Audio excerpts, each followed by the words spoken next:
Hello, everyone. Welcome back to another episode of South Bay Sports Radio. On today's episode, I sit down with Dave Young, who recently stepped away from the Palos Verdes Peninsula football team.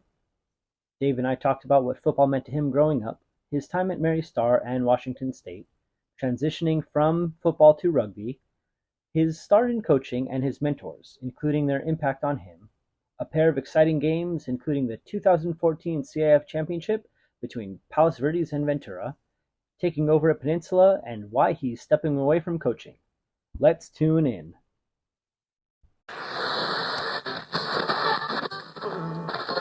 Welcome back to another episode of South Bay Sports Radio. I'm here today with Dave Young, who recently stepped away from the sideline at Palos Verdes Peninsula High School after a 9-year stint with the Panthers. Dave, thank you very much for joining me today. Thank you for having me, Nick.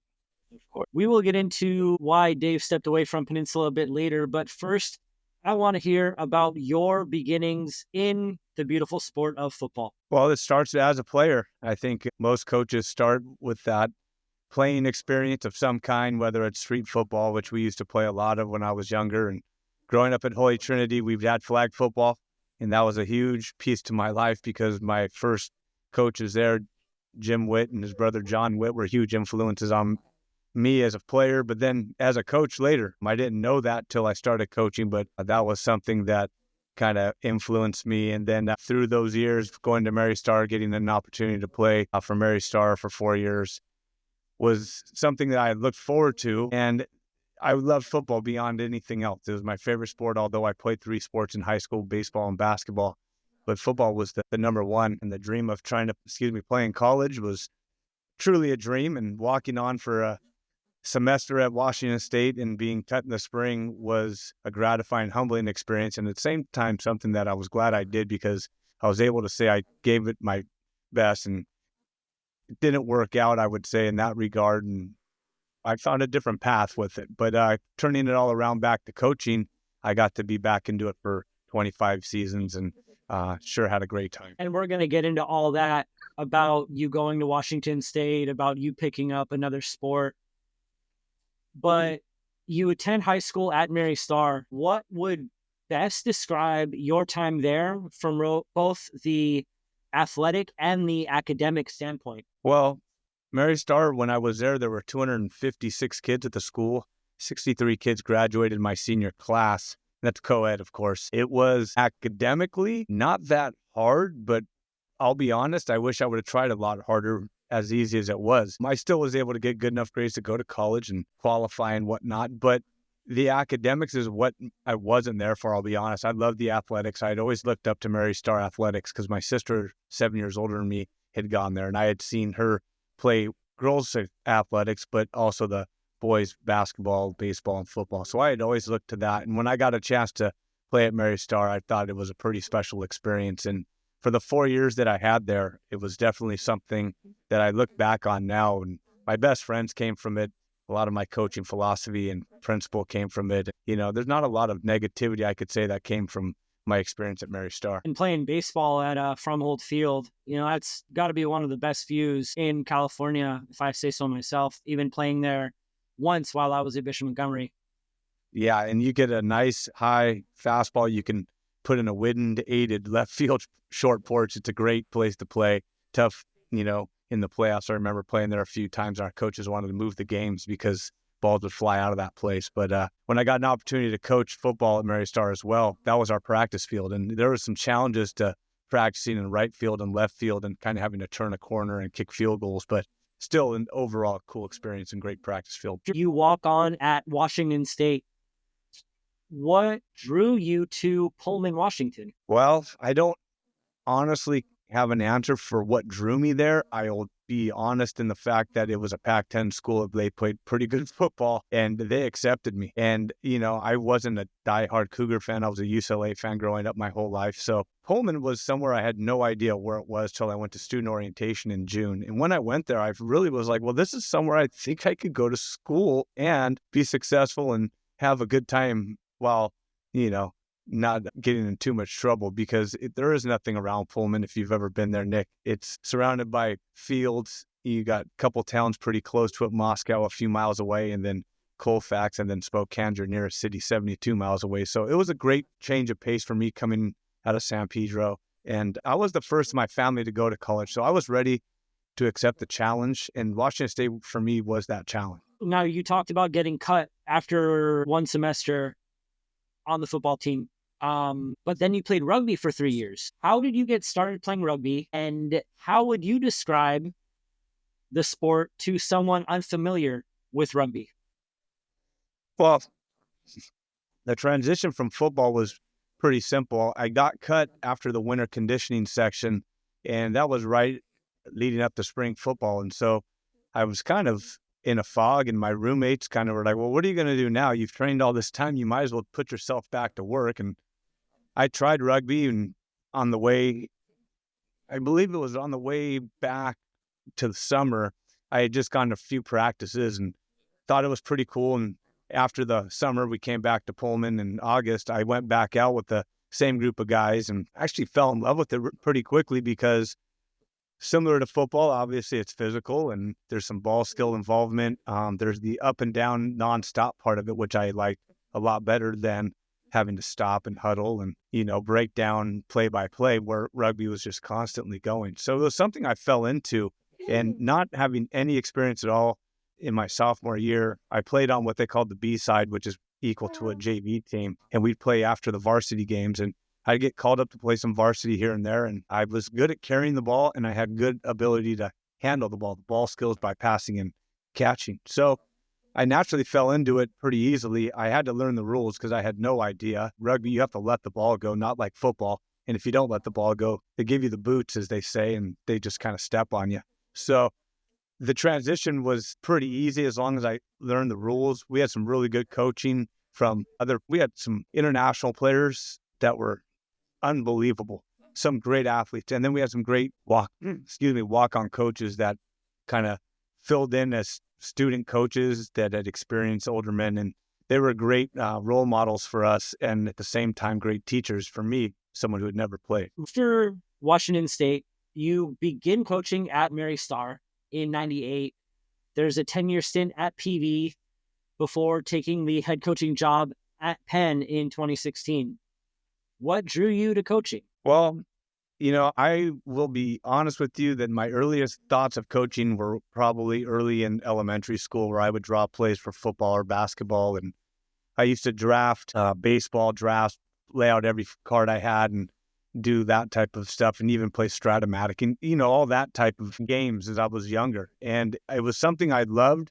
And when the playing stopped for me, it was only natural for me to kind of transition to how do I get back into it without playing, but being able to kind of serve and be part of it. And so I was able to, before I left Washington State, serve as a intern in the weight room and as a field kind of person where I would help with cones and set up drills and blow the whistle and say go and stop like that for the athletes in the summer and the spring. And it was something that I really found that it was easy. It was natural. After graduating fully through the summer, I came home, and one of my best friends, James Santos, was coaching at Mary Star already. And I said, how did you get that coaching job? And he goes, well, it was easy. They just asked if I wanted to coach. And I said, well, hey, do you want to ask if I can coach and I'll help out? And so, of course, he did. And the head coach at the time was Rolando Aguirre, and he was someone I didn't know. He was from Texas, if I'm not mistaken, and been coaching in the area for a while. And he brought me on as a defensive back receiver coach on the JV level. And the head coach was named Shin Matutani, who was a pretty famous guy in the South Bay from what I gathered. Coached football forever. I think I'm not even kidding, he might have coached my dad at San Pedro High in like the 50s. So he was a guy I learned a lot from. And he got moved up to varsity that same year, like right away. And they had me become the head coach, 3 weeks out of college, never coached a day in my life, and had a group of freshmen and 2 assistant coaches and a couple of sophomores, I would say, at that time. And we kind of got a team together, and it was my first experience, and it hooked me from that year on. I didn't miss a year except for the year my son was born. I'm sorry, except for the year I got married. I coached both years my children were born because I was so addicted to coaching at that point and loving every moment of it. I asked you about your mentors, and you named multiple people. Todd Mursky, a few PV coaches, including Guy Gardner and Pat Fresh, Mike Marinkovich, and Dion Andre. What were some invaluable things that those guys taught you? Well, I have to talk about Todd Mursky first because, he's the reason, honestly, this whole thing started. He hired me at Mira Catalina as a PE teacher in 1998, fresh out of college. So he got me into the district. Then he said, you should probably try substituting. From there, I started substituting, and then I got a full-time job. And from there, the teaching part became a career for me. And so I have him to thank for that. And then years later, in 2015, and he calls me and he says, you need to speak to Misty Crest. She needs to talk to you about her coaching vacancy. And I told him, Todd, I'm not interested. I don't want to do anything like that. I just got done here at PV. We just lost, and I don't know what I'm going to do. And he said, no, this isn't even a discussion. You need to do it. And I trusted this man because of what he'd done for me over the years. And so I called Mitzi Crest and got this job at Peninsula. And again, he was someone I saw quite a bit. He'd go to every game. He was coaching basketball at the time as well at Peninsula. So getting to see him and getting to thank him for the opportunity he gave me just to be a teacher first. And then, of course, getting the head coaching position with his recommendation was huge for me. He had somebody who'd been in the school district for a number of years and well respected. So he helped me a ton. And I mentioned Guy, of course, because, I got hired by Pat Fresh at Palos Verdes High School, who gave me an opportunity to become the defensive coordinator there. And he showed me a lot about coaching. He showed me how to run a program top to bottom. And Pat was an offensive-minded coach, and we matched well together.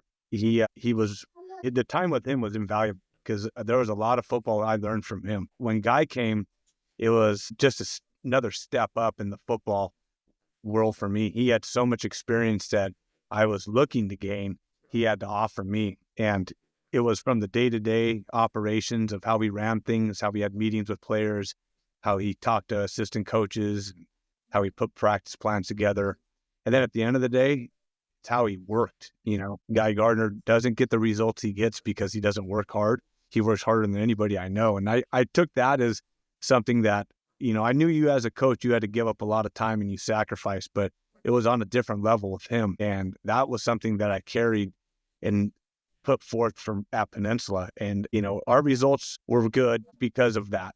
I employed that same work ethic. Obviously, we didn't have the same talent and the same guns as Palos Verdes High School does, but we had the same attitude and the same mentality as that, because that was something that Guy had taught me and something that I thought was important to push forward with. Mike Marinkovich and Dino Andre were both my high school coaches, and playing for them was a treat because you didn't know any better, and you thought they were the gods of football. And, just in some respects they are to me because they taught me everything I know about football. And getting to come back and coach with both of them, Mike was the head coach and Dino was the assistant coach when I played.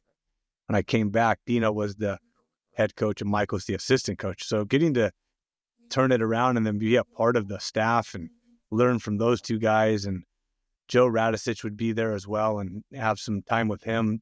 It was just a fountain of knowledge. And it was something, again, that I took with me and kept employing in my experiences. So those guys, like I mentioned, were big for me in the development of my coaching. And some guys that when I still see them, I thank them a lot for the experiences, of course. I asked you to name an exciting game you've been a part of, and one of them was the CIF Zone Section title game against Ventura back in 2014. As a part of that staff, PV trailed 24-11 at the half, and then went on to score 21 unanswered points, post a second half shutout to win the CIF title. Take me back to that December evening. And I was not in shirts. Yeah, that was an awesome evening. It was an electric environment. I'll never forget the walk from the locker room because they had us about a half mile away in this other building across the street. And it was cool. It was something that, that's why right when you asked that question, it didn't even take me about a second to think of which one, because that game, we were trailing, and I remember going in at halftime and not losing my mind by any stretch on the defensive guys, but it just expressing how much we just had to play better and how much we were in the game, and all we had to do was do a few things to turn it over and get things going in the right direction. And it was a group of kids that, I don't want to play favorites, but they were one of my favorite groups because they always rose to the occasion. And they were a group that you could basically put so much on and trust them that they'd go out and get it done. And, I've coached 25 seasons worth, and I've had a lot of kids do that. But that year was very special in that regard. And that night, like I said, we were trailing, and I'll never forget the plays that were made. Trey Gonzalez made this amazing play on a downfield ball and got a hand on it. And then the game sealer, in my mind, was Shane Irwin made this interception. And he was a young linebacker dropping out into the hook to curl and found a ball that hit him right in the chest. And, after a game that Steve Del Carson ran the ball like a madman, completed balls when he had to. And I think we had some special teams, big plays, if I recall, that night that put us ahead. It was just one of those evenings, and it hit me right away, like I said, when you asked me that, because I could still see that being in the press box. And when we won, Kevin Neal and I kind of just hugged and congratulated each other and sprinted down to the field and had a great time celebrating. A few things I remember about that game. I was there on assignment for the Palos Verdes News. Shane was a freshman. Yeah. And wow. There you go. And it was just one of those atmospheres where I was on the sideline and you could just tell that there was no give up. This year at the championship game against Lucerna, they're down and there's a bunch of 2014 guys on the sideline. And I told them, I said, I've seen this before. And what happens? They go out and post a second half shutout and win the championship at home. Yeah. It's pretty wild. My daughter goes to PV and she goes to all the games, and she always says, well, what do you think? And I always say, well, Guy Gardner doesn't lose. So I always go with that answer most of the time. Yeah. One of the years that he didn't lose, that Lawndale team was pretty stacked, and it was yeah. And when we played Calabasas and we lost, that was one of the most talented high school football teams we played against. I'll never forget that the guy Darnay Holmes was probably one of the top 3 guys I've seen next to Anthony Barr in high school football in my coaching time too. Anthony Barr is a beast. Still was a beast at UCLA and was a beast for the Vikings. Yeah, we had an opportunity to face him when Pat was the coach. I think it was 2008.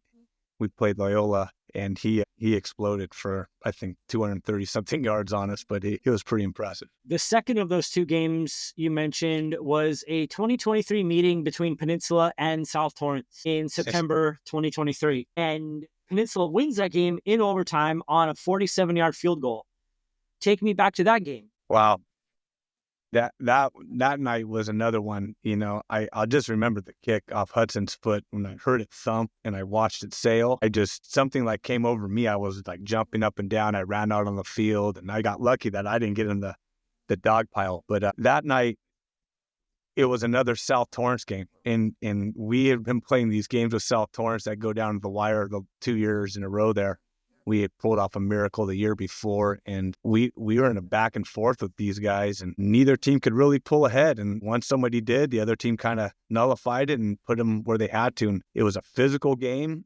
And I remember we just had to make a play, and we got the ball up close enough. And Hudson wasn't our everyday kicker. He was kind of like the specialty kicker in a way. But the problem was he was always beat up because he played linebacker, and he would kind of put himself at the mercy of other people because he played so hard and physical. And he had a bad hip, but we're like, can you do it? And he always says yes. And Hudson Meyer is one of the most solid individuals when it comes to playing football. And he just says, yeah, of course, I could do it.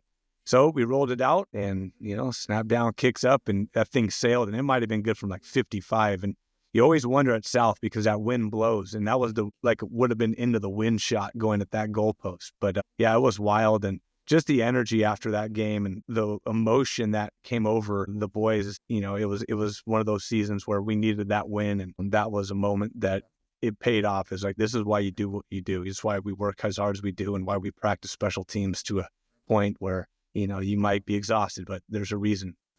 In 2016, when you take the job at Peninsula, there was talks about the school doing away with football altogether. But what would best describe the program when you came into the fold? Well, when I got there were 32 guys that I met in the I forget the name of the room they call it now, but basically the auditorium room. And the 32 guys kind of looked at me with empty eyes. I won't lie. Like, what are you going to do for us? What do you got for us that we haven't been told already? And I kind of just said, hey, this is what we're going to do. This is how we're going to do it. And what I found was a bunch of guys that were eager to have an experience in football that they hadn't had yet. And it wasn't an easy task by any means, but I had a tremendous group of guys that came to coach with me there. Every one of them was a teacher first, and guys that I had brought from either Palos Verdes High School or guys that had coached with me even prior. And so they knew exactly how we were going to attack this situation. And then, it kind of got on a roll from there. We got a lot of support, and kids were coming in. And, once you start getting a reputation for winning and doing the things correctly on and off the field, it's not that hard. It really isn't. It became pretty challenging after COVID. I'll be honest. That was when we kind of got hit the hardest and weren't able to bring in the 30 plus freshmen. And at that point, we just decided to go 2 levels instead of kind of stringing out 3. When I first got there, it was important for us to have 3 levels. We really wanted to make sure our freshmen had the experience of a freshman team, a JV team that we can actually develop so that they could be put into a varsity team by the following year or even that year. So it was a group of kids that we put a lot on. We didn't put high expectations on them in the sense of, hey, you're going to win now. We truly believed the hard work and the time and the effort would translate into wins. And that first year we became 7-3 with a really favorable schedule, but it was a team that needed that type of a schedule and they needed a confidence boost. And the whole school needed kind of an uplifting because football is, if you don't believe me, it is the culture piece at a school that really, I think, holds true and really can uplift the school more than any other sport. And that's what Peninsula was lacking at that time. So when I got there, the job was to put a good product on the field, get kids a good experience, and make sure that what had happened before doesn't happen again. And I think in the 9 years there, we hit the playoffs 3 times. We got to the CIF finals that one year in 2018. But more than anything, we were able to give kids an experience that I don't think they could have gotten anywhere else, number one, but they may not have played football at other schools because of the demands maybe that other programs could have had on them. And Peninsula is a pretty special place in the fact that the academic rigor, the 6 periods a day, it's a very, very demanding schedule. That combined with the athletic demand that we put on them, we did a pretty good job. And I'm excited to see what happens in the future because the cupboards are not bare. They're full. They're full of athletes that are ready to take the field next year and repeat what they did this year. The South Bay Harbor area is a special place. We know that. And there's a lot of great coaches and people. Who are some of your favorites to coach against that you're going to miss? Oh, man. Geez. I'm just going to bail out and all of them because every pregame with all of them are unique in some sense, whether, we've been ultra competitive or we're just laughing and joking. I've never beat Maricosta. I'm going to miss Don Morrow and Ray Lee. Those guys are a class act and 2 guys that I always enjoy competing against in the coaching piece. And they're a group I never beat. And, Todd Butler at West, he did an amazing job this year. And he was a guy that, I've known through this year's coaching. And he's another guy that I really enjoy coaching against. And I'm excited for his success that he's having. And, but overall, just the entire South Bay, it's a group of guys that are very cool, very humble, and all on the same page. To me, it's almost like a fraternity in a way. And that besides the players and the experience with those guys, the other thing I'll miss the most is the interactions with the head coaches in the South Bay. And all right, last question. You decide to step away from Peninsula following the 2024 campaign. What went into that decision, and what are some of the things you're going to miss?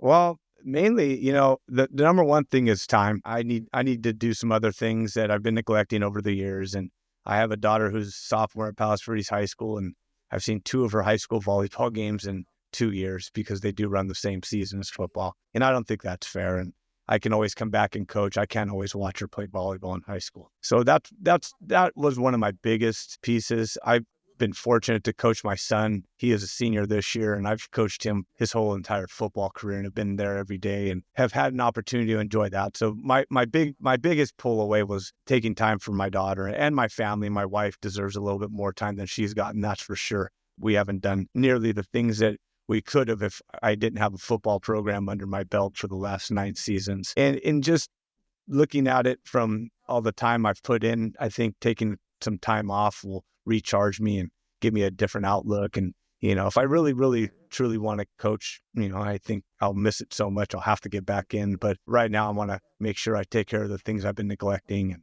And, number one, my family and my daughter more than anything. Well, thank you for that. We are going to transition into rapid fire. The fun part of the interview, stuff that I don't get to ask on Friday nights, or when I did ask you questions on Friday nights or Friday afternoons. Favorite NFL players then and now? Man, Walter Payton, Eric Dickerson are like the 2 that pop into my mind. Now, God, I don't know. I love Patrick Mahomes. One NFL franchise has to go. Carolina. It's got to go. Star Trek, Star Wars. Star Wars. Never even watched Star Trek. Beach Boys or the Beatles? Oh, gosh, I've got to go Beatles, but Beach Boys are really good. Favorite South Bay eatery and your go-to dish? Gosh, I'm just going to give you J. Trainey's in San Pedro, and they have a pasta rigatoni with Sunday sauce that is pretty good, but you've got to get the shishito peppers for the appetizer. Check that out. Dave, thank you very much for joining me. I look forward to our conversations in the future. I wish you all the best and a Happy New Year's. Thank you, Nick. I appreciate it, and Happy New Year to you. Washington State went 8-4 in Young's first year in Pullman, and his senior year the Cougars were Pac-10 champions, losing to Michigan in the Rose Bowl. The team's quarterback, Ryan Leaf, who was drafted 2nd overall by the then San Diego Chargers. At Palos Verdes, Young was part of a staff that won CIF titles in 2012 and 2014 before losing to Calabasas in 2015. PV trailed against Lucerna 7-0 with less than 8 minutes to play before scoring 23 unanswered points in the 2024 Division V Championship. Peninsula ended its 2015 season 3 games early due to a slew of injuries after beginning the year with 27 varsity players. The lowest Peninsula roster during Young's tenure was 33, following COVID. Young racked up 42 wins across 9 seasons, winning 9 games in 2018 that included a trip to the Division XI title game. J. Trainey's is located at 584 West 9th Street in San Pedro. Thanks for listening. Be sure to like, subscribe, and follow along. You never know who we'll talk to next.